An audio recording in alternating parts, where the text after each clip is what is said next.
Tene brahmahina yadikomoye muyanti yatsura tejo varmidang yatha minimoyo yattate sagromisa dhanna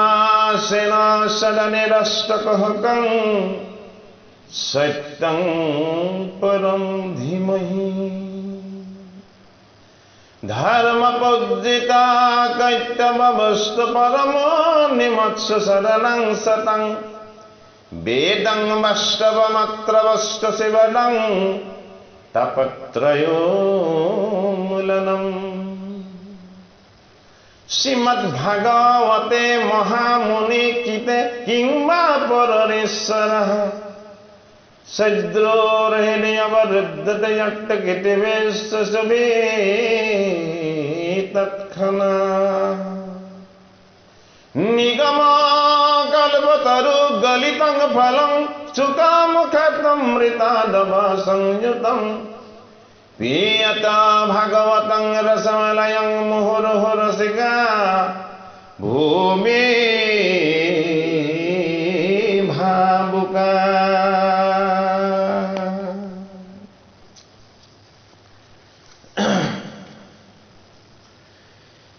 He Anara Dukhada Dukha Babi, nói tạm chụp rồi He milayamana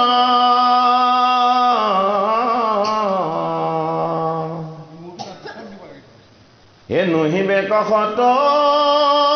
taro hitu jagatat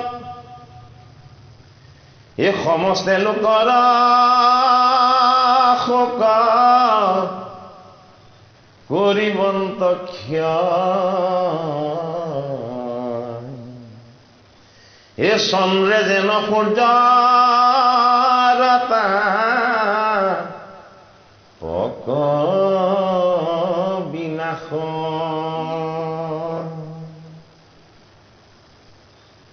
তোমাৰ নাতিৰ দৃষ্টি পৰিচন্ন নাই শুনা যেন ঈশ্বৰক দেখিব সদায় লক্ষ্মীৰ ৰমণ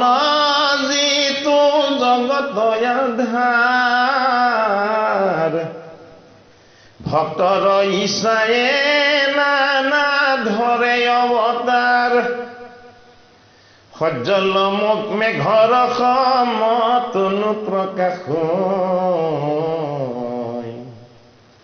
এই মুখ পদ্ম জলে যেন চন্দ্ৰৱানা মকৰ কুণ্ডল কৰ্ণে কৰে জলমন নয়ন বিৰাজে যেন শৰৎ কমল উষ্ঠ দুই জলে যেন বদুলিৰ পাখি ত্ৰিভুৱন মোহন মধুৰ মন্দ হাসি হে নাখাতিল কুসুম মুকুতা দন্ত পাৰি হে মাথে মণি খচিত কিৰীতি কৰে কান্দি হে নাম কপালে তিলক কণ্ঠে কৌস্তভ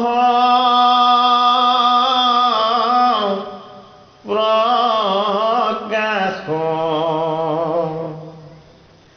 সামঙ্গে বিৰাজেও তম তমাখ শঙ্খ চক্ৰ গদা পদ্ম সমেশা কৰ পঞ্চবৰ্ণ বনমালা দেখিম নোহৰ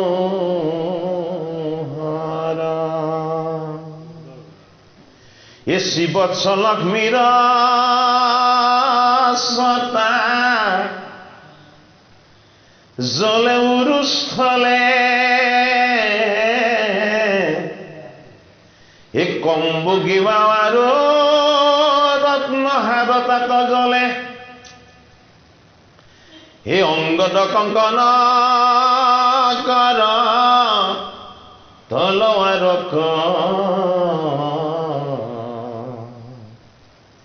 হে কাঞ্চি বন্ধ পাত ভুনি শোভে কঁকাল উৰু দুই ৰাম কল জংঘা কুবলি হে ৰত্ন ৰণপুৰ ৰাম শুনি মননি হে দশ নখ উজ্জ্বল ৰাতুল পদন এ যাক হৃদি চিন্তে নিতে ভকত সকল এ হেন দিব্য মধুৰ মূৰতি ভগৱন্ত এ তুজু নাতি বাহিৰে ভিতৰে দেখিব ভাগৱত বৈকুণ্ঠৰ পৰ্বতৰ জগতৰ হৰিৰ সৃষ্টি স্থিতি আৰু লয় এই তিনি কাৰ্যনো কেনেকৈ সম্পাদন হয় বুলি মৈত্ৰী ঋষিৰ আশ্ৰমত বিদুৰ মহন্তই তেওঁ গুৰু ভগৱান মৈত্ৰীক প্ৰশ্ন কৰিলে হে মোৰ গুৰুজন আপুনি মোক কৃপা কৰি জনাওকচোন এই জগতখন কোনে সৃষ্টি কৰিছে এই জগতখন কোনে পালন কৰি আছে এই জগতৰ যত যিমান বস্তু আছে সৃষ্টি হলে সি আকৌ লয় হয় এই লয় কাৰ্যনো কোনে সম্পাদন কৰে তেতিয়া বিদুৰ মহন্তক মৈত্ৰী ঋষিয়ে সৃষ্টিৰ ৰহস্য কথাখিনি কৈ আছে এই সৃষ্টিৰ ৰহস্য কথাখিনি কৈ থাকোঁতে মায়াৰ দ্বাৰা জগতৰ হৰিয়ে যেতিয়া মায়াৰ গৰ্ভত যেতিয়া মহাবীৰ্য তেওঁ অনন্ত বীৰ্য যেতিয়া তেওঁ কটাক্ষ দৃষ্টি আৰোপ কৰিলে কেনেকৈ আৰোপ কৰিছিলে কটাক্ষ দৃষ্টিৰে হৰিয়ে মায়াক গৰ্ভাৱতী কিহৰে কৰিছিলে তেওঁ কটাক্ষ অমৃত দৃষ্টিৰে সেইটো কাৰণে তেওঁ কি তেওঁ হ'ল অনন্ত বীৰ্য বোলে কি তুমি চাই দিলেই কোটি কোটি ব্ৰহ্মাণ্ড সৃষ্টি হৈ যায় সেইজন মহা হৰিৰ কথা শুনিবলৈ পাণ্ডৱৰ নাতি পৰীক্ষিতে গংগাৰ পাৰত গুৰু ভগৱান শুকৰ মুখপদ্মে শুনিম বুলি আগ্ৰহ কৰিলে এই মহাভাগৱত মহান ঈশ্বৰ তত্ত্বৰ পৰম ৰহস্য কথা 28 সহস্ৰ ঋষিয়ে শুনিম বুলি সংকল্প লৈ সৌনকাদি 28 সহস্ৰ ঋষিয়ে খুটমুনিক চৰণত ধৰি কাকুতি কৰি আপুনি আমাৰ কি কৰক, আমাক উদ্ধাৰ কৰক। নৈমিষ ক্ষেত্ৰত গুৰুক ভুজি তেওঁলোকে ভাগৱত কথা শ্ৰৱণ কৰিছে। এই মহাভাগৱতৰ মহান তত্ত্বটো কি? মহাভাগৱতৰ মহান তত্ত্বটো হ'ল ঈশ্বৰৰ ৰূপ, ঈশ্বৰৰ লীলা, ঈশ্বৰৰ নাম আৰু ঈশ্বৰৰ ধাম। এই চাৰিটা বস্তুকে একেলগে কোৱা হয় কি বুলি? ভাগৱত। ভাগৱত। এটা সুখদেৱ ভগৱানে পৰীক্ষিতক এই মহাভাগৱত কৈ আছে যে হৰিৰ ৰূপটোনো কেনেকুৱা। বিপৰীত সময়ত কাম ভাৱনা চাৰিতাৰ্থ কৰিবলৈ বিচৰাৰ কাৰণে দিতি দেৱীগৰাকীক কশ্যপ ঋষিয়ে কৈছে যে তোমাৰ চাৰিটা পাপ সংঘটিত হৈ গ'ল। কি পাপ সংঘটিত হ'ল? যিটো সময়ত হৰি সেৱা কৰিব লাগে সেইটো সময়ত তুমি বিপৰীত কাম কৰিব বিচাৰিলা, সেইটো তোমাৰ প্ৰথম পাপ। দ্বিতীয় পাপ,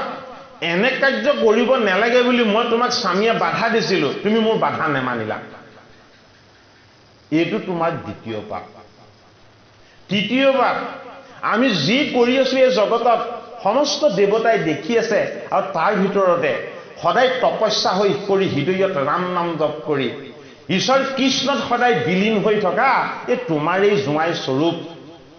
মহাবৈষ্ণৱ শিৱই এই সন্ধ্যা সময়ত কোনেনো ঈশ্বৰ সেৱা কৰিছে, কোনেনো কি কাৰ্য কৰিছে, তেওঁ তৃতীয় নেত্ৰেৰে সেইবিলাক চাই থাকে। সেইটো কাৰণে মই তোমাক ক'লো যে দেৱতাসকল বিচৰণ কৰা সময়তো তুমি এইটো সময়ত এনেকুৱা কাৰ্যত লিপ্ত হ'বলৈ নিবিচাৰিবা, তুমি সেইটোও নামানিলা। তিনিটা পাপৰ কথা ক'লো, হয়নে বাৰু? 4 নম্বৰ পাপটো কেনেকে সংঘটিত হ'ল? বোলে তুমি তোমাৰ মনৰ ওপৰত নিয়ন্ত্ৰণ আনিব নোৱাৰিলা। এই গোটেইকেইটা কাৰ্য অকাৰ্য সাধন হ'ল তুমি তোমাৰ ইন্দ্ৰিয়বিলাকক তুমি দমন কৰিব নোৱাৰিলা। ইন্দ্ৰিয়বিলাকক তুমি দমন কৰিব নোৱাৰাৰ কাৰণেই এনে অকাৰ্য হ'ল। এতিয়া দিতি দেৱীগৰাকীয়ে তেওঁ স্বামীৰ চৰণ চুই সেৱা কৰি কৈছে যে মই অজ্ঞানী, মই মোহমতী, কিন্তু হে মোৰ স্বামী, আপুনি তপোময় সাধক ঋষি, মই আপোনাৰ চৰণৰ এগৰাকী দাসীহে। দাসৰটো ভুল হ'ব পাৰে, হয়নে বাৰু? ভাগৱত শাস্ত্ৰত দেখাইছে তুমি ভুল কৰিলা বুলি যদি আমাৰ কেনেবাকৈ পৰিবাৰত কোনোবাই ক'বলৈ হয় বা আমি ক'বলৈ হয়, তেতিয়াহ'লে সেইখন কুৰুক্ষেত্ৰৰ ৰচনা হৈয়ে গ'ল। আৰু আজিকালি নাৰীসকলক ভুল কৰিছে বুলি কোনেও ক'ব নোৱাৰে, কাৰণ ভাগৱতৰ 12 স্কন্ধত লিখা আছে কলিযুগত নাৰীসকল বৰ শক্তিশালী হ'ব। দায়দোষ নধৰিব আকৌ দেই, ধেমালি কৰিয়ে কৈছো। নহয় ন? আৰু এতিয়া এই নিজৰ আত্ম অনুশোচনা কৰিলে দিতিয়ে। মোৰ স্বামীয়ে মোক যিকেইটা দুখ দেখুৱাই দিলে এইকেইটা দুখ মোৰ দ্বাৰা সম্পাদন হ'ল। সেইটো কাৰণে স্বামীক তেওঁ কৈছে যে হে মোৰ স্বামী, হে মোৰ পতি দেৱতা, আপুনি মোৰ গুৰু, আপুনি মোৰ ভগৱান, আপুনি মোৰ ঈশ্বৰ। এতিয়া গুৰু, স্বামী আৰু ঈশ্বৰ এইজনৰ লগত কেতিয়াবা কাজিয়া হ'ব লাগে জানো? হা? কি বুজালে আমাক ভাগৱত শাস্ত্ৰই? যিজনক আমি স্বামী বুলি পাইছো, যিজনক আমি গুৰু বুলি পাইছো, হয়নে, যিজনক আমি নৰৰূপী ঈশ্বৰ বুলি পাইছো, সেইজনৰ লগত যদি বিবাদ হ'বলৈ হয় সেইখন সংসাৰ হৈ থাকিব জানো? হা?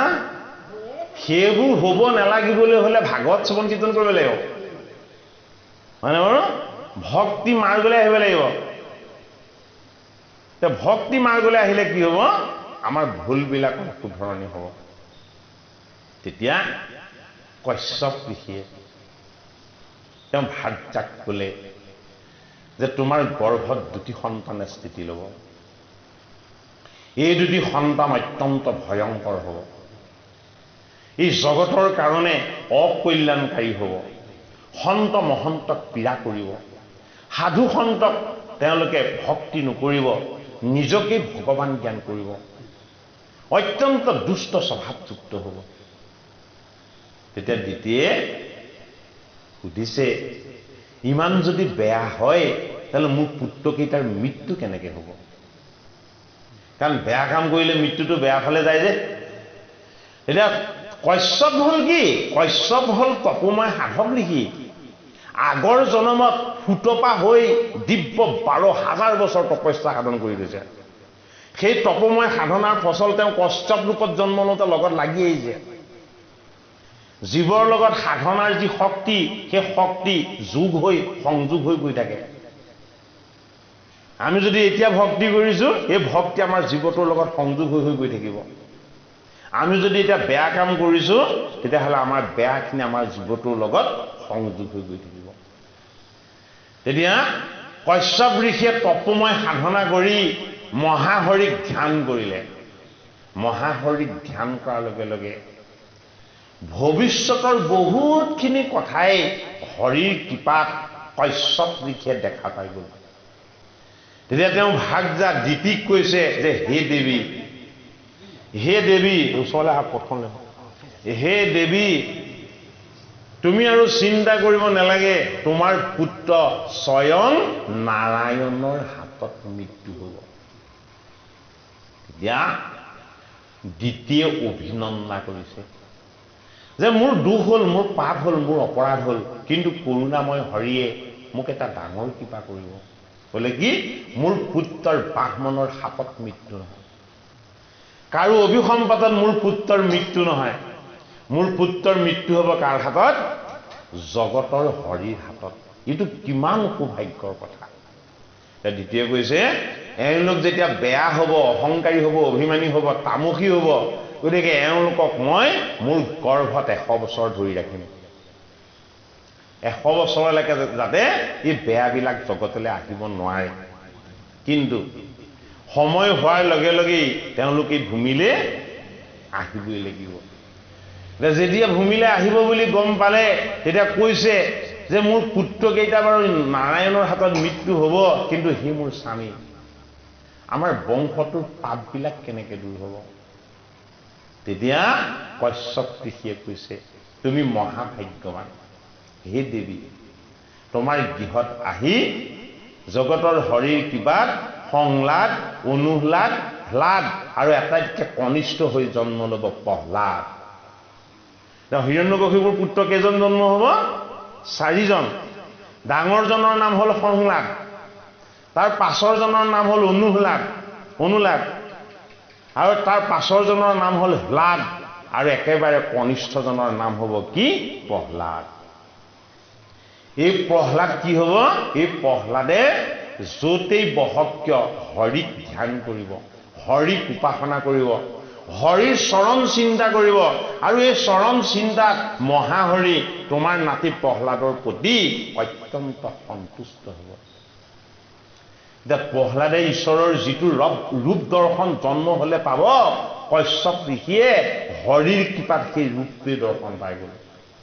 সেইটো কাৰণে এই বস্তু ভাগৰ এতিয়া শিৰোনামটো কি বুলি ৰাখিছে বৈকুণ্ঠ বৰ্ণন বুলি ৰাখিছে পদভাগৰ আমি কালি কৈছিলো এই পদভাগৰ শিৰোনামটো কি বুলি ৰাখিছে দ্বিতীয় দিদিৰ কথাখিনি যদিও কৈছে ইয়াত ৰাখিছে কি বুলি বৈকুণ্ঠ বৰ্ণন বুলি কৈছে হয়নে বাৰু ভাগৱত শাস্ত্ৰত কি হয়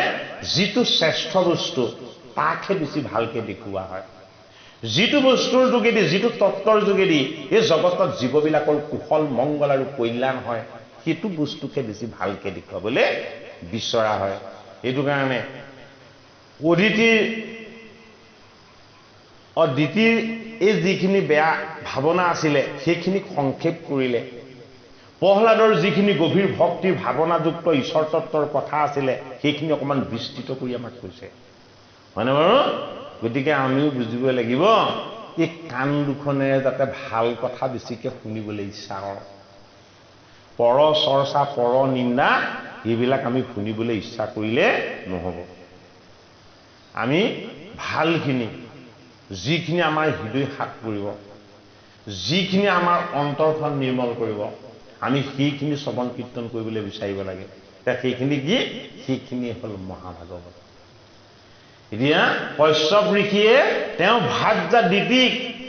তেওঁ যে দুজন পুত্ৰ সন্তানৰ মাতৃ হ'ব এই সন্তান দুজন যেন তেওঁ সাধনা কৰি 100 বছৰ গৰ্ভত ৰাখিব আৰু এই গৰ্ভত সন্তান দুজন থাকোতেও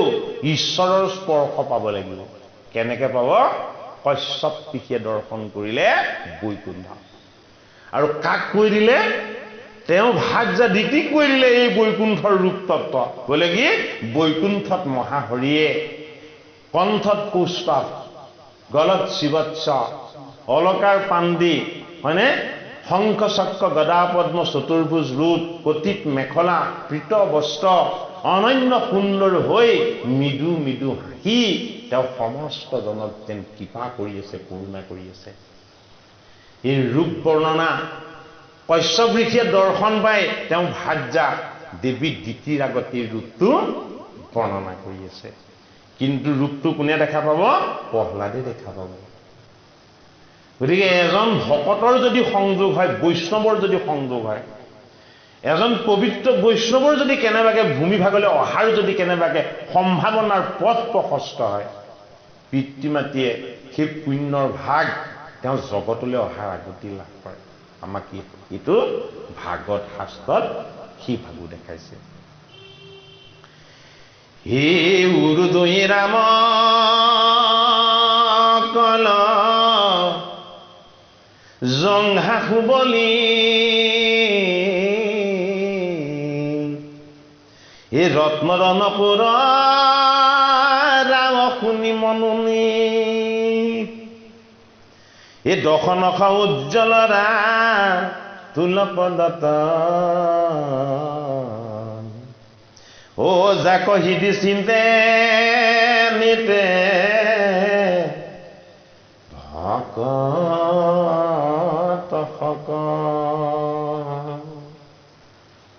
হৰিৰ ৰূপটো কেনেকুৱা আমি যদি ভালকে চাবলৈ অভ্যাস কৰিব পৰা নাই আমি যদি ভালকে হৃদয়ঙ্গম কৰিবলৈ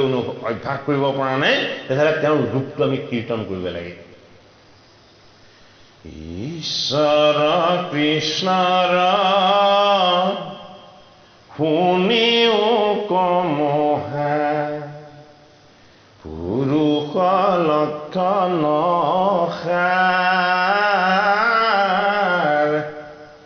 ত্ৰিগম্ভীৰ শব্দ ৰক্ত পঞ্চ দীৰ্ঘ উন্নত ছয়পকাৰ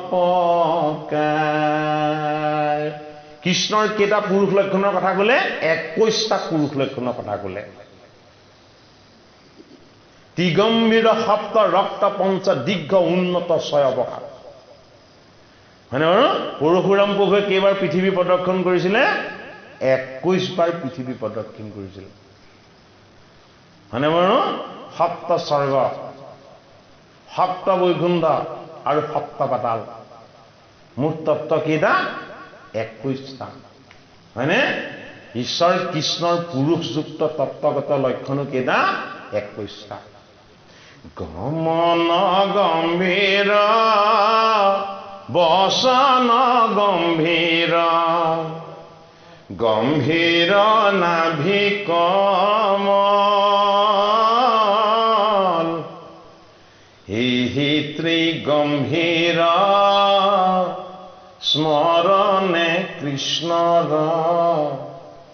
মিলয় মহামঙ্গল অৰুণ নয়ন অধৰ দশন অৰুণ কৰ চৰণ নখৰে খাচয় অৰুণ কৃষ্ণৰ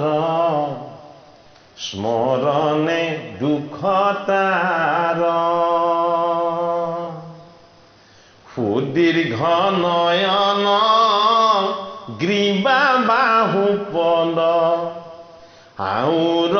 আঙ্গুলি ছয় ইহি পঞ্চ দীৰ্ঘ স্মৰণে কৃষ্ণৰ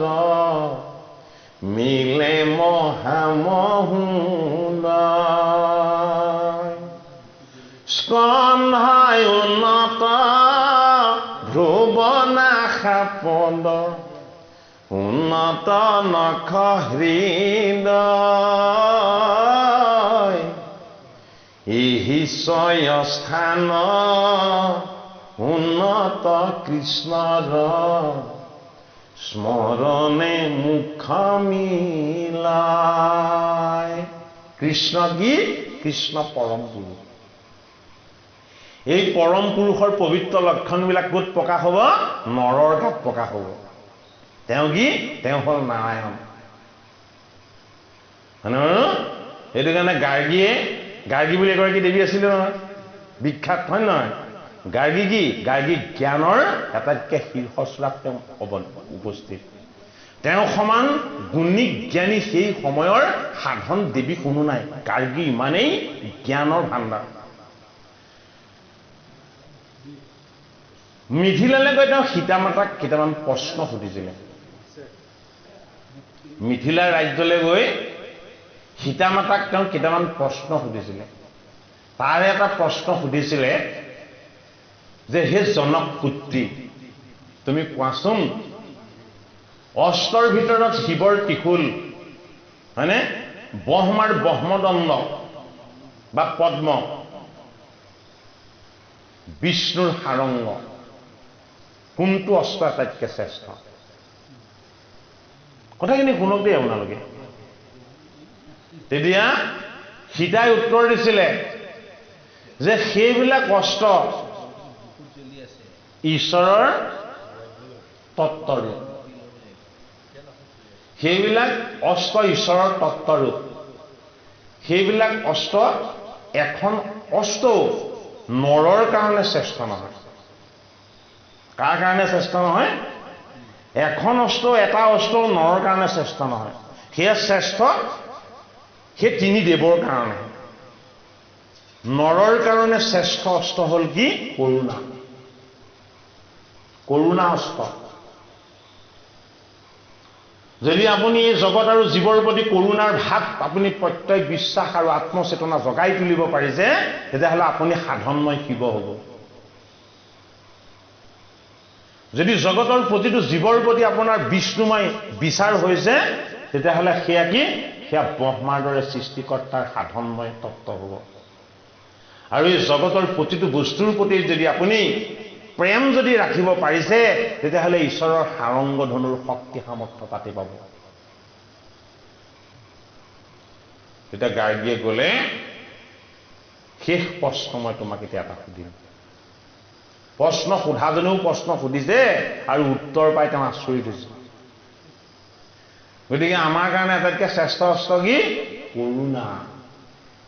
সেইটো কাৰণে ঘোষা কি বুলি ঘোষিছে মাধৱ মহাপুৰুষে অকৰুণাময় হৰি কৰুণাময়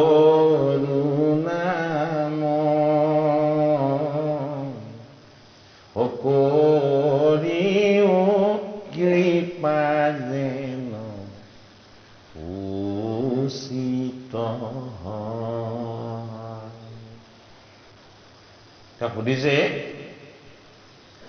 যে এই তিনিজন দেৱ এই জগতৰ যত জীৱ আৰু এই ব্ৰহ্মাণ্ড ইয়াৰ ভিতৰত আটাইতকৈ শ্ৰেষ্ঠ কোন তেতিয়া তেওঁ কি বুলি উত্তৰ দিলে যে এই জগতৰ আটাইতকৈ শ্ৰেষ্ঠ হ'ল নৰ মানে কি মনুষ্য যে মনুষ্যতকৈ শ্ৰেষ্ঠ একো জীৱ নাই বোলে কিয় মনুষ্যতকৈ শ্ৰেষ্ঠ জীৱ নাই যে মনুষ্যই ঈশ্বৰৰ চৰণ সেৱা কৰিব পাৰে জীৱক দয়া কৰিব পাৰে জগতৰ প্ৰতি প্ৰেম প্ৰতিষ্ঠা কৰিব পাৰে আৰু কি কৰিব পাৰে মনুষ্য জন্ম লাভ কৰি হৰিত ভক্তি কৰি হৰিময় হৈ যাব পাৰে সেইটো কাৰণে নাৰায়ণতকৈ শ্ৰেষ্ঠ নৰ বোলে কিয় শ্ৰেষ্ঠ নাৰায়ণৰ যত যিমান তত্ত্ব গুণ লক্ষণ আছে সেইবিলাক নৰই হৃদয়ত অনুভৱ কৰিব পাৰে ঈশ্বৰৰ যিটো আনন্দ সেইটো নৰই হৃদয়ত অনুভৱ কৰিব পাৰে সেইটো কাৰণে ঈশ্বৰৰ নাম কি হৃদয় আনন্দ সেইটো কাৰণে ঈশ্বৰৰ স্বৰূপ দৰ্শন ভগৱানৰ ৰূপ ভগৱানৰ লীলা ভগৱানৰ নাম আৰু ভগৱানৰ ধাম এই চাৰিটা তত্ত্বই হ'ল ৰহস্য ভগৱানৰ ৰূপটো কোনে জানে ভগৱানৰ ৰূপটো গুৰুৱে জানে কেনেকৈ গুৰুৱে জানে দিতি মাতাৰ স্বামী গুৰু হ'ল কোন কশ্যপ ঋষি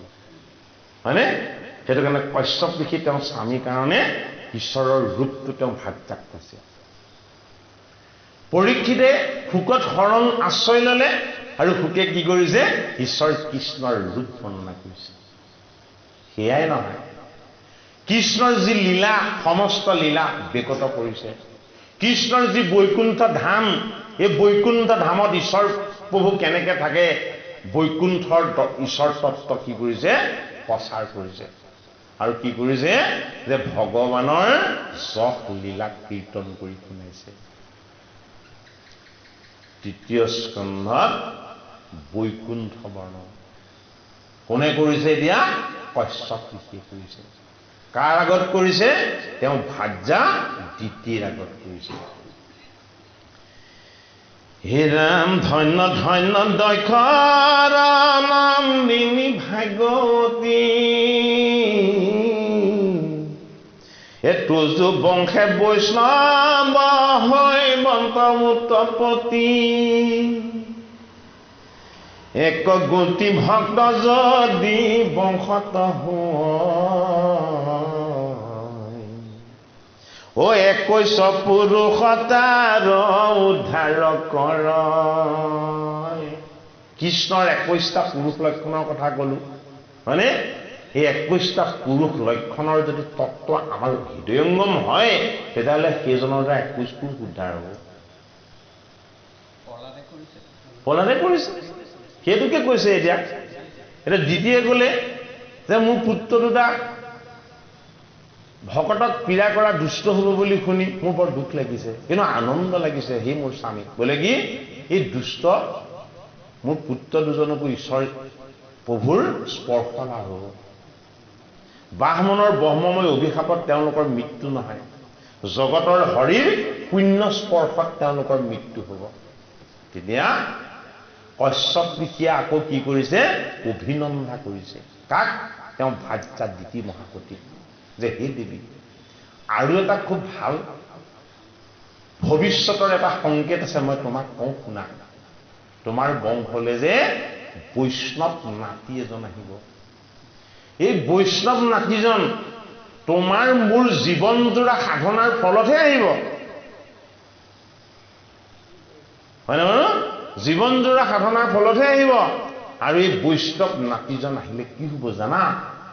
আমি আৰু উদ্ধাৰ হ'বৰ কাৰণে আমি চিন্তা কৰিব নালাগে তুমিও চিন্তা নকৰিবা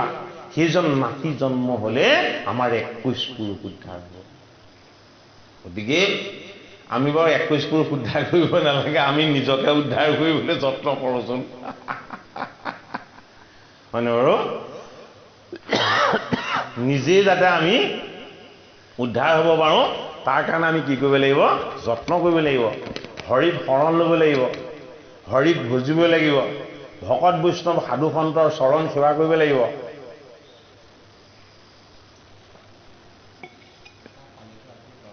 গৰমাইছ মোৰ চৰ্দি লাগিছে আৰু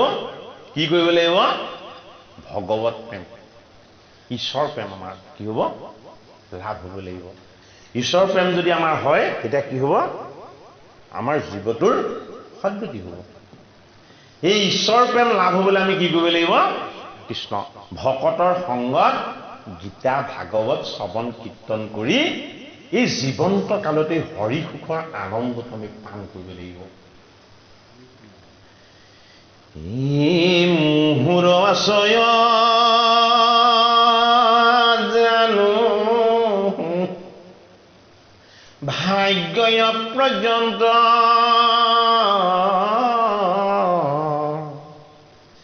এ জাতু মূৰ কলে বিষ্ণু ভক্ত জন্মিবন্ধ ঐহি কথা কহি কয় সপমহাৰিষি ও উপজিলা প্ৰেম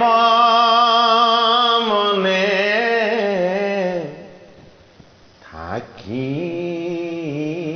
হৰিষি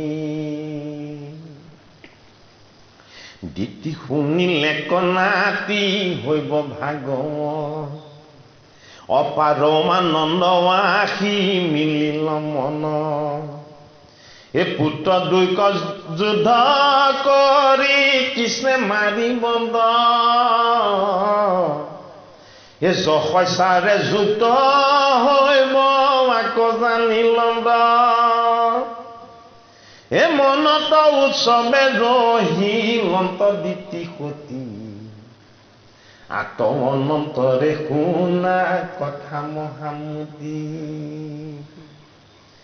ই ব্ৰহ্মা সমেত দেৱৰ সম্বাদ জেনম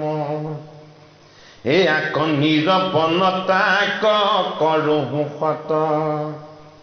এ প্ৰজাপতে কজ কচ পৰ বীৰ্য বিপৰী এ পৰৰ তেজ কষিতু কৰয় খন্দি এ পাছে দিতি কশ্যপৰ বাক্য অনুমানি এ পুতে দুখ কৰি বন্ত জগতকে জানি কতুকাল সুখে থাকন তুক দেৱগণ ঐহি অৰ্থ নিজ মনে কৰি আলোচন এ দক্ষৰ দহিতা সতী মহাবুদ্ধিমতী এ সতেক বছৰ গৰ্ভে ধৰিলা সন্ততি এটা ভাবি যাওক আমাৰ সতিনীক হিংসা কৰে বুলি কয় হয়নে অদিতিৰ পুত্ৰসকল কি দেৱতা দৈবিক গুণ সম্পন্ন এই দৈবিক গুণ সম্পন্ন দেৱতাসকলৰ কষ্ট হ'ব যদিহে দিতিৰ গৰ্ভত ধাৰণ হোৱা এই অসুৰ দৈত্য পুত্ৰ কেইজনৰ জন্ম হয় তেতিয়া কি কৰিছে যে তোমাৰ পুত্ৰ কেইজনক মোৰ পুত্ৰৰ পীড়া আৰু দুখৰ পৰা মুক্ত কৰি ৰাখিবৰ কাৰণে মোৰ সন্তান দুটা গৰ্ভত মই 100 বছৰ ধৰি ৰাখিম হয়নে বাৰু ঐ সিহঁতক 100 বছৰ গৰ্ভবাসৰ যন্ত্ৰণা দিছে কিন্তু হয়নে নহয় বাৰু 100 বছৰ গৰ্ভবাসৰ যন্ত্ৰণাটো কম যন্ত্ৰণা নহয় এই গৰ্ভৰ 100 বৰ্ষ ধৰি ৰখা পুত্ৰৰ যেটো যন্ত্ৰণা এই যন্ত্ৰণাটো দেৱীগৰাকীও সহিছে আৰু পুত্ৰকেইটাকো দিছে কাৰ কাৰণে তেওঁৰ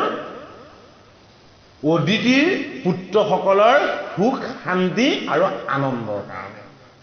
গতিকে আনৰ কাৰণে ত্যাগ কৰাটো পৰৰ হিতৰ কাৰণে চিন্তা কৰাটো ভাগৱত শাস্ত্ৰত আমাক দেখাইছে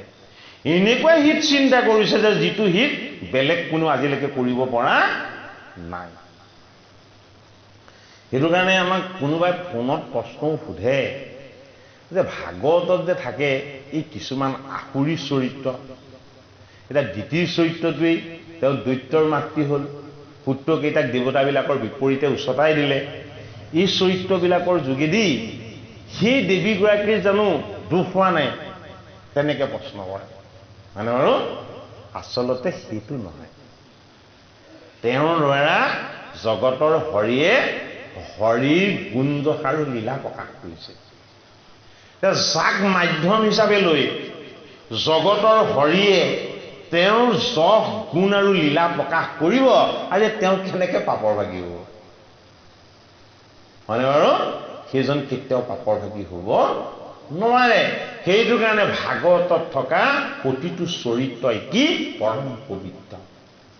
কোনোটো চৰিত্ৰকে আমি কি দৃষ্টিৰে চাব নালাগে যেটো বেয়া চৰিত্ৰ আমি সেইটো দৃষ্টিৰে চাব নালাগে যিখিনি আমাৰ দৃষ্টিত বেয়া বুলি আমি দেখিছো সেইখিনি যাতে আমাৰ ক্ষেত্ৰত প্ৰয়োগ নহয় সেইখিনিৰ পৰা যাতে আমি কি কৰিব পাৰো নিজকে আঁতৰাই ৰাখিবলৈ অনুশীলন কৰিব পাৰো সেইখিনি কৰিলে আমাৰ কি হ'ব ভাগৱত শাস্ত্ৰৰ আচল তত্ত্বটো আমাৰ অনুভৱ এতিয়া দিতিমাতাই কি কৰিছে যে এই দেৱতা পুত্ৰসকল অদিতিৰ পুত্ৰসকল মোৰ অসুৰ পুত্ৰকেইজন জন্ম হলে দূষিত হ'ব তাপিত হ'ব তেওঁলোকক 100 বছৰ দিন সুখ আৰু আনন্দত থাকিবৰ কাৰণে মই মোৰ পুত্ৰকেইটাকে গৰ্ভত ৰাখি মই সিহঁতকে কষ্ট দিম আৰু মই কষ্ট পাই থাকিম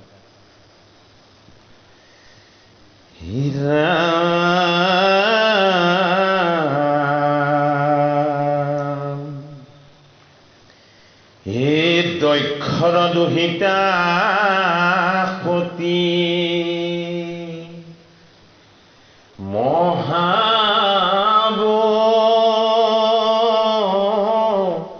ধীমতী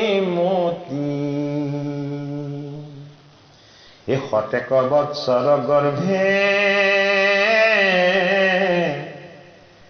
ধৰি সন্ততি এ পৰম পচন্দসিতু গৰ্ভৰতে যত এ ভৈলন্ত নিষ্প্ৰভচন সূৰ্যগ্ৰহ যত কশ্যপৰ বীৰ্য বিপৰীত বুলি কৈছে পদত মই অকমান কথা এটা জানিব বিচাৰিছো শুনক কৃষ্ণ মানে এই দিতি আৰু অদিতি দুইজনীৰ যে কশ্যপলৈ গ'ল ইয়াৰ কাৰণটো অকণমান বুজাই দিব দিব লাগিব কশ্যপৰ ভাৰ্যা 17 গৰাকী এগৰাকী দুগৰাকী নহয় বহুদেৱৰো ভাৰ্যা 17 গৰাকী এগৰাকী দুগৰাকী নহয় হয়নে বাৰু এতিয়া ভাৰ্যাবিলাক আমি দেহধাৰী বুলি ভাবিলে নহ'ব ভাৰ্যাবিলাক কি ভাৰ্যাবিলাক হৰি ভকুতিৰ একোটা বৃত্তি ভাৰ্যাসকল হৰি ভকুতিৰ এটা বৃত্তি সেইটো কাৰণে 17টা বৃত্তিৰে কশ্যপে হৰি ভকুতি কৰিছিল সেইটো কাৰণে কশ্যপৰ ভাৰ্যা 17 গৰাকী তাৰ ভিতৰতে দিতি আৰু অদিতি প্ৰধান দিতি কি দিতি হল গুণময় তত্ত্বত থকা ঈশ্বৰ ভক্তি অদিতি কি অদিতি হল নিৰ্গুণ তত্ত্বত থকা হৰি ভক্তি এটা গুণময় তত্ত্বত হৰি ভক্তি কৰিলে কি হয় গুণময় তত্ত্বত অহংকাৰ উৎপত্তি হয় সেই ভক্তি তামসৰ ফালে গতি কৰে সেইটো কাৰণে দিতিৰ পুত্ৰ দানৱ হৈছে আৰু নিৰ্গুণ যদি ভগতি কৰে নিৰাকাৰ যদি উপাসনা কৰে তেতিয়া কি হ'ব তেতিয়া গুণময় বন্ধন বিলাকৰ পৰা জীৱ মুক্ত হ'ব ঐ ইন্দ্ৰক কষ্ট দিছে কোনে বেলেগে কষ্ট দিয়া নাই এই দিতিৰ পুত্ৰ সকলেই ইন্দ্ৰক কষ্ট দিছে হিৰণ্যাক্ষটো গোটেই পৃথিৱীখন নি ৰসাতলত ডুবাই দিছে বোলে কি ইয়াত একো জীৱই সৃষ্টি হ'ব নালাগে এই জগতত মই থাকিম অকল মোৰ বাহিৰে মই থাকিম আৰু মোৰ দাদা থাকিব কক্ষীপুৰ আমি দুজন থাকিলে হ'ল বেলেগ থাকিব নালাগে মানে বাৰু তা জগতখন যদি দুজনৰ কাৰণে বুলি ভাবে সেইটো কিমান ডাঙৰ গুণময় হ'ব চাওকচোন বাৰু এই জগতখন অকল দুজনৰ কাৰণে জানো হয়নে বাৰু এতিয়া দুজন কি দুজন হল পৰা অপৰা প্ৰকৃতি পৰা অপৰা প্ৰকৃতিটোৱে হল দুজন এতিয়া পৰা অপৰা প্ৰকৃতিটোৱে জগতৰ ঈশ্বৰৰ কেৱল তত্ত্ব নহয় জগতৰ ঈশ্বৰৰ তত্ত্বটো কি পৰা অপৰা প্ৰকৃতিৰ লগতে ঈশ্বৰৰ আত্মা তত্ত্ব পৰমাত্মাৰ পৰম তত্ত্ব যিটো পৰা আৰু অপৰা প্ৰকৃতিৰ নিয়ন্ত্ৰণ সেইটো কাৰণে অকমান কালি কৈছিলো আজিও কৈ দিছো গুণময় বৃত্তিবিলাকক যদি আমি প্ৰাধান্য দিওঁ তেতিয়াহ'লে কি হ'ব আমাৰ ভক্তি নষ্ট হ'ব নিৰ্গুণ বস্তুবিলাকক যদি আমি প্ৰাধান্য দিওঁ তেতিয়াহ'লে কি হ'ব আমি ঈশ্বৰৰ কাষত পাবৰ যিটো ব্যৱস্থা সেইটো হ'ব তা কশ্যপে সন্ধ্যা সময়ত মহাত্মক আচৰণ কৰিছে অদিতিয়ে কি কৰিছে কশ্যপ ঋষিয়ে তপস্যাৰ পৰা উঠি যি অন্ন পান কৰিব সেই অন্ন তেওঁ প্ৰস্তুত কৰিছে কিয় কৰিছে যে স্বামীৰ সেৱাই হ'ল ঈশ্বৰৰ সেৱা দ্বিতীয়ে কি কৰিছে তেওঁ কামভাৱ জাগ্ৰত হলত তপস্যা কৰি থকা ঋষিজনক টানি আজুৰি হাৰাশাস্তি কৰিছে বস্তুখিনি আমি বুজিব লাগিব হয়নে বাৰু আমি বস্তুখিনি কেনেকৈ বুজিব লাগিব দ্বিতীয়ে সন্তান লাভৰ কাৰণে স্বামীক কি কৰিছে স্বামীক তেওঁ হাক বচন একো নমনাকে তেওঁ উৎকৃষ্ট কৰিছে আৰু অদিতিয়ে কি কৰিছে অদিতিয়ে পয়ু ধৰা ব্ৰত পালন কৰিছে স্বামী কশ্যপক কি বুলি কৈছে যে মই মোৰ জীৱনৰ সাধনময় ইন্দ্ৰিয় সংযমৰ যিবিলাক ব্ৰত আছিলে এই ব্ৰতবিলাক মই অনুশীলন কৰিম এই ব্ৰতবিলাকৰ অনুশীলন যেতিয়া মোৰ পৰিপূৰ্ণ হ'ব হে মোৰ স্বামী তুমি তোমাৰ তপময় শক্তিৰে সাধনাৰে তেতিয়া তুমি মোক কি কৰিবা মোৰ গৰ্ভত সন্তান দিবা গতিকে স্পৰ্শত সন্তান লাভ নহয় সেইটো কাৰণে কি বুলি কৈছে কশ্যপৰ বীৰ্য বিপৰীত বুলি কৈছে ক'লে না নাই পদত সেই বস্তুটো আমি বুজি পাব লাগিব কশ্যপৰ বীৰ্য বিপৰীত বুলি কিয় ক'লে কশ্যপে সেই সাধনময় ঈশ্বৰৰ তপময় উপাসনাৰ দ্বাৰাহে অদিতিৰ গৰ্ভত সন্তান স্থিতি দিব কিহৰ দ্বাৰা আগৰ জন্মততো তেওঁ সুতপা আৰু পিঞ্চি হৈ দুইজনে সাধনা কৰিছিলে হয়নে নহয় এই জন্মত আকৌ কশ্যপ ৰূপতো তেওঁ কি কৰিছে তপস্যা আৰু সাধনা কৰিছে সেই সাধনাৰ ফল কেতিয়াও অথলে নাযায় সেইটো কাৰণে বাপজনাই যে কৈছে দ্বিতীয় আৰু অদিতি এই দ্বিতীয় আৰু অদিতি দুটা তত্ত্ব এটা হ'ল গুণময় অন্যটো হ'ল নিৰ্গুণ আমাৰ ভক্তি কি হ'ব লাগিব আমাৰ ভক্তি নিৰ্গুণ হ'ব লাগিব সেইটো নিৰ্গুণ ভক্তিটো কেনেকৈ হ'ব হৰি গুণ কীৰ্তন কৰিলেই হ'ব হে বামন স্বৰূপে অদি তিৰবাই কপালি হে ইন্দ্ৰ কথা পিলা চলে বলি কণিকালি হৰিয়ে লীলা কৰিছে এই লীলা যদি আমি কীৰ্তন কৰোঁ ইয়াৰ নিৰ্গুণ ভক্তি সেইটো কাৰণে ঈশ্বৰে কৰা লীলাখিনিত কি আছে ঈশ্বৰে কৰা লীলাখিনিত এই জগতৰ কাৰণে জীৱৰ কাৰণে সমষ্টৰ কাৰণে কি আছে ঈশ্বৰৰ মহিমা আছে ঈশ্বৰৰ কৃপা আছে আৰু ঈশ্বৰৰ কি আছে ৰহস্য তত্ত্ব আছে আমি কালি কৈছোঁ নহয় কৃষ্ণই যদুকুল কেনেকৈ ধ্বংস কৰিছিলে হয়নে বাৰু তেওঁ কৰি কৰি দেখাইছে প্ৰতিটো কৰ্মই হীৰাম ব্ৰহ্মা ঈশ্বৰ মানি বোলে দেৱছয় হে দেৱ দেৱ জগতৰ নাথ কৃপাময়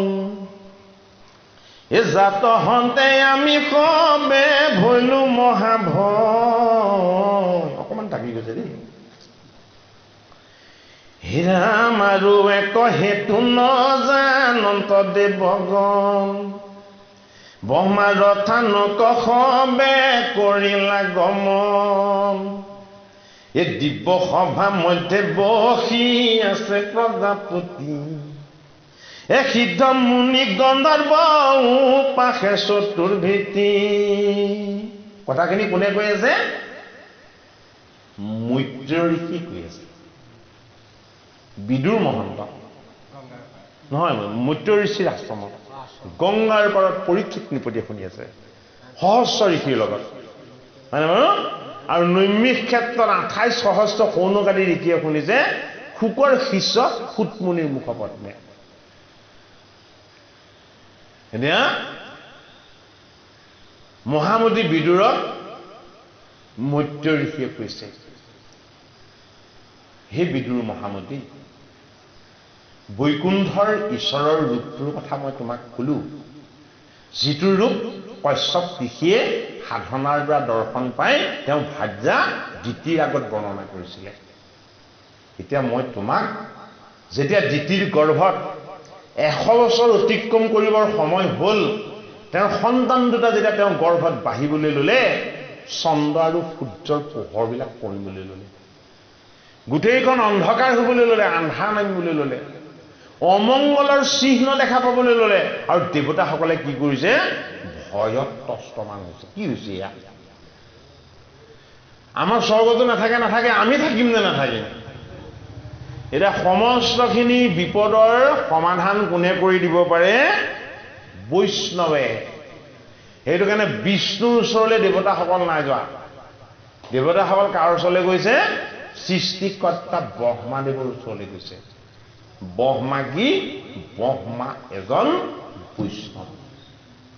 এতিয়া এই বৈষ্ণৱেহে কি দিব বৈষ্ণৱেহে উপায় দিব ঈশ্বৰে প্ৰত্যক্ষভাৱে কাকো উপায় দিয়া নাই হি পাছে যায় সমীপচা পিলা নম্ৰ ভাৱে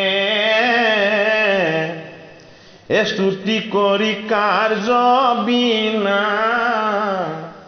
মন্ত সিহি থাৱে ব্ৰহ্মা কয় ঈশ্বৰ মানি বোলে দেৱ দেৱ দেৱ জগতৰ নাথ কৃপাময় জাত হন্তে আমি সবে ভৈলো মহাবয় এ আক কোনো মনে তুমি জানা নিশ্চয় হে যত সৰ্বকাৰ্যত যো অবিদিত নাই অদিতিৰ গৰ্ভৰ তুমি জানা অভিপ্ৰায় নমো নমো সমস্ত দেৱৰ অগ্ৰগণী লোকপাল সমস্তৰ তুমি শিৰোমণি ৰজগুণে ইটো মূৰ্তি কৰিছা প্ৰকাশ হে নমো নমো জ্ঞান ঘন জগত নিবাস বৈষ্ণৱত কি সৎকাৰ সৎকাৰ মানে কি সেৱা সন্মান আৰু শ্ৰদ্ধা ব্ৰহ্মা এজন কি ব্ৰহ্মা এজন শ্ৰেষ্ঠ বৈষ্ণৱ এতিয়া বৈষ্ণৱক দেৱতাসকলে কি জ্ঞান কৰিছে বিষ্ণু জ্ঞান কৰিছে ঈশ্বৰ জ্ঞান কৰিছে ভাগৱত শাস্ত্ৰ আমাক এইটোৱে শিকাইছে যে আমি ভকত বৈষ্ণৱকো যাতে আমি ঈশ্বৰ জ্ঞান কৰিব পাৰোঁ হে ৰাম সকামে তোমাত পূৰ্বে কৰিছো ভকতি হেতে কতে সৰ্বক্ষণে নুগুছে দুৰ্গতি এতিয়া ইন্দ্ৰ আদি দেৱতাসকলে ব্ৰহ্মাদেৱক ক'লে যে তুমিতো ঈশ্বৰ তুমি দেহৰ তত্ত্বত আহিহে দেখাইছা তুমি দেহৰ অতীত তুমি নিৰ্গুণ তুমি হৰিৰ নাভি পদ্মৰ পৰা উৎপত্তি গতিকে আমি তোমাক ভক্তি কৰোঁ কিয় আমাৰ সুখ ভোগৰ কাৰণে আমাৰ লাভৰ কাৰণে সুখ ভোগ আৰু লাভটোকে কি বুলি কয় গুণময় বুলি কয় তোমাক আমি নিস্বাৰ্থভাৱে নিষ্কামভাৱে ভক্তি কৰিব পৰা নাই হে যাৰ সবে নিষ্কাম ভক্তিৰে হৃদয় হে তোমাৰ ৰূপক ধ্যান কৰয় সত তাৰা সবে লভে তেবে নিষ্কাম ভকতি এতেকে সৰ্বক্ষণ নুচুৱে দুৰ্গতি হে আনে পুনো বিৰতে মহা দুখ পাৱে অনাক বিন্ধা বল ধক যেহনে ফুৰাৱে নিৰ্গুণ ভক্তিটো কি নাক ফুটোৱা বলধৰ নিচিনা বোলে কিয় বোলে কামনাৰ শক্তি সামৰ্থ্যখিনিৰ পৰা সি মুক্ত হৈ গ'ল সেইটো কাৰণে কি হৈ গ'ল সি ঈশ্বৰৰ নিষ্কাম ভাৱনাৰ তত্ত্বত একাত্ম হৈ গৈছে গতিকে ঈশ্বৰে যি কৰাইছে সেয়াই ভাল ঈশ্বৰক আকৌ এনেকে কোৱা নাই যে এইটো কেলে হৈছে তুমি এইটো নকৰিবা বুলি হয়নে বাৰু যে দেৱতাসকলে ভয়ত আহি ব্ৰহ্মাক বুজিছে যে অমংগলবিলাক কিয় আহিছে হয়নে বাৰু অমংগলবিলাকৰ উৎপত্তিস্থলীটো কোন দ্বিতীয় অতিথি নহয় দেৱতাসকল নিজেই অমংগলবিলাকৰ উৎপত্তিটো দেৱতাসকল নিজেই বোলে কিয় নিজে বোলে তোমালোকে স্বাৰ্থপৰ ভক্তি কৰা তোমালোকে গুণময় ভক্তি কৰা তোমালোকে নিষ্কামভাৱে ভক্তি নকৰা নিষ্কাম আৰু নিৰ্গুণ ভক্তি যেতিয়ালৈকে নকৰিবা তেতিয়ালৈকে তোমালোকৰ প্ৰকৃত ঈশ্বৰৰ আনন্দটো লাভ নহ'ব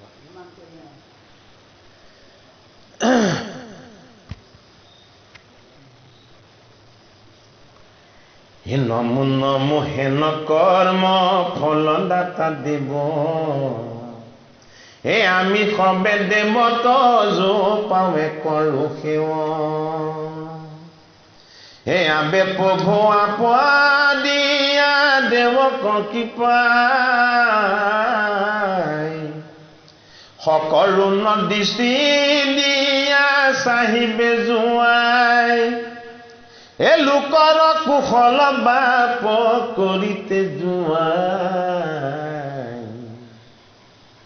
দিন ৰাতি নষ্ট হৈল কৰ্ম কিছু নাই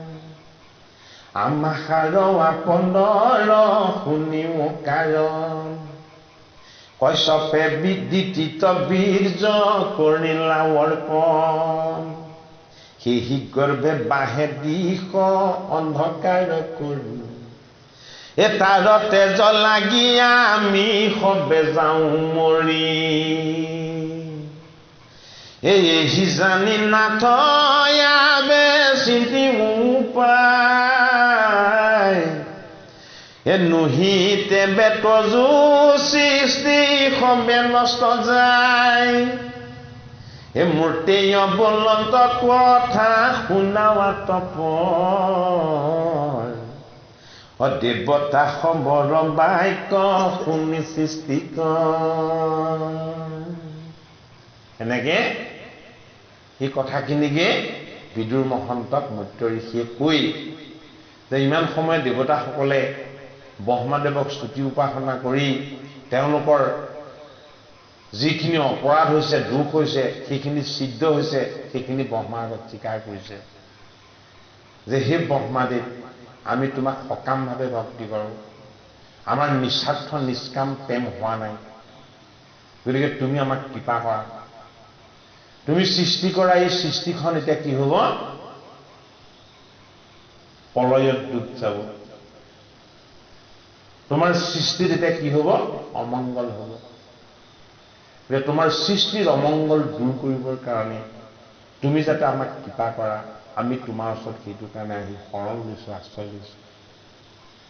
এইটোকে কৈছে কোনে মৈত্ৰ ঋষিয়ে বিদুৰক তেতিয়াহে বিদুৰে বুজি পাইছে কি বুজি পাইছে যে এই কৌৰৱসকলক মই ভাল কৰিবলৈ সিহঁতৰ বিচাৰ ভাল হওক স্বভাৱ ভাল হওক চৰিত্ৰ ভাল হওক আচৰণ ভাল হওক মই এইখিনি কৰিবলৈ মই এনেই নলগা জেগাত লাগি আছিলোঁ সিহঁতক মই ভাল কৰিবৰ শক্তি সামৰ্থ্য নাই কাৰণ দেৱতাসকলে দেখোন এতিয়া আহি ব্ৰহ্মাক আশ্ৰয় ল'ব লগা হৈছে দ্বিতীৰ গৰ্ভহে উৎপত্তি হৈছে সন্তান জন্ম হোৱাই নাই হয়নে বাৰু এতিয়া বিদুৰ মহন্ত এতিয়া বুজি পাইছে বোলে কি বোলে কৰ্তা এজন এই কৰ্তাজনে যিটো কৰিব সেইটো সত্য আৰু সেই পৰম সত্যটোক যদি মই উপলব্ধি কৰিব পাৰোঁ এই পৰম সত্যটোৰ যদি মই কি হ'ব পাৰোঁ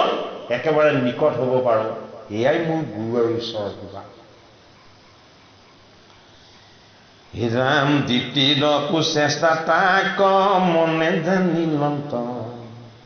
এ হাস্য কৰি তাক মাক বাক বুলিলন্ত এ ব্ৰহ্মা নিগদতে শুনে উকদে বছয় যি পুচিলা তাক কহো এৰি সংশয় এ মুহুৰ মানস পুত্ৰ জগতে পক্ষা এ তোমাহাৰ পূৰ্বে তাৰা হৈ আছে